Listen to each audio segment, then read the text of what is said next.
Thursday, August 23rd, 2018. This is the third time I'm going to do this because I keep messing up things.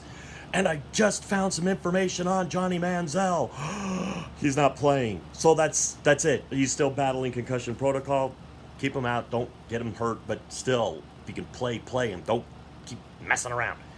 But this is my Week 11 CFL predictions. I'm 14-8 this year. Doing pretty well. That's right. When I do NFL picks, you're going to see how bad I am at that. So, but yeah, so far I'm doing pretty good on CFL picks. So we're going to get right into this. Edmonton is at Hamilton tonight. Hamilton is favored by 3.5. The only reason I'm going to take Hamilton in this game, 2 weeks to prepare. They were off last week, so I think 2 weeks to prepare for Riley and Edmonton. Even though Edmonton is coming, Edmonton pretty much, destroyed Montreal, but that's not really saying much.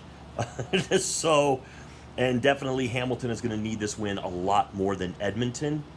And I think that Masoli having 2 weeks to prepare for the Edmonton defense will benefit him greatly.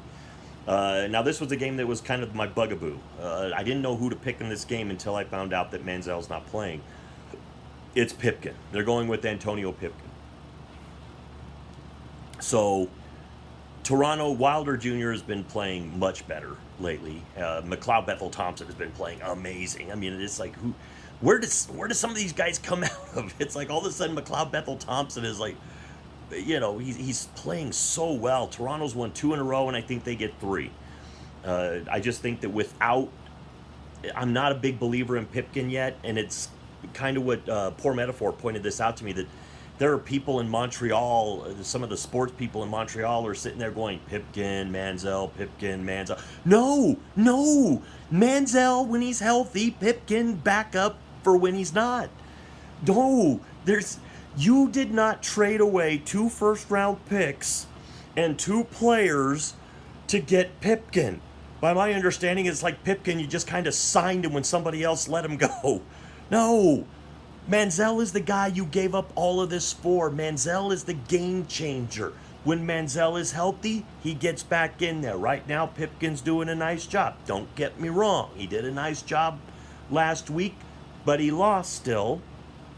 Not that Manziel's won any games yet, but Manziel is a dynamic player. Pipkin is a nice player. It's okay to have Pipkin as your backup, but you don't want to hang your hopes going forward on Pipkin, at least not now. Maybe he matures, maybe a couple years from now he becomes a great quarterback as well. I don't know. Some people just mature at different rates. But if Manziel's healthy, you put Manziel in the game. But they're saying he's not. So, Pipkin's going.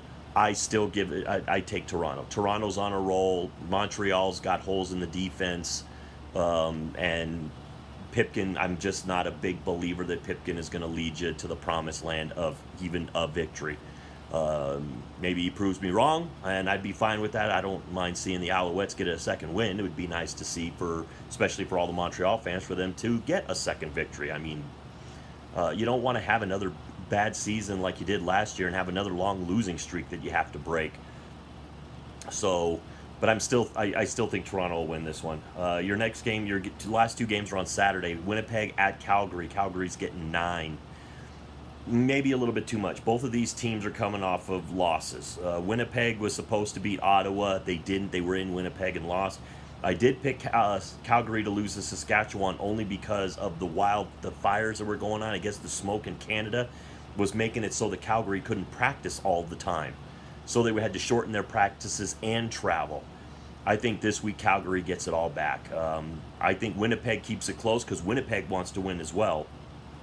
You got to remember, Winnipeg is 3rd in the West at 5-4, so they really need this win as well. But I think Calgary takes this one in Calgary. I think they will answer the loss with a victory. Unfortunately, Winnipeg will probably drop to 5-5. Last game, Saskatchewan at BC. Saskatchewan coming off the big win of beating Calgary last week, breaking their undefeated streak. I think if Calgary has a full practice all week and doesn't have some of the problems with the smoke in the area, I think Calgary pretty much goes into Saskatchewan and wins. Saskatchewan had two defensive touchdowns, which led to 15 total points for them. With I think they ran in one and they had a PAT kick, so it led to 15 points. Without those two defensive touchdowns, it's 27-25. So Calgary. I think Saskatchewan going to BC with Lulay and the players that they have. I think that BC pulls off this victory. They're favored by 2.5. It could be a real close game. I would even go 4 points with BC, but I really believe that BC will win this game. They're going to look to bounce back as well, because I think BC lost. Yeah, BC lost to Toronto last week in Toronto. So I think BC being back at home, BC didn't have to go way out east. They get to stay home now. I think BC puts this up and wins the game. So my picks for this week: Hamilton to beat Edmonton, only because Hamilton has 2 weeks off. Toronto to beat Montreal, just because the defense is a little lacking, and Toronto's playing really good right now. Wilder Jr. and McLeod Bethel Thompson are both playing really good right now. And Toronto just seems to be on a little bit of a roll. Remember last year, Grey Cup champions, they're starting to play a lot better.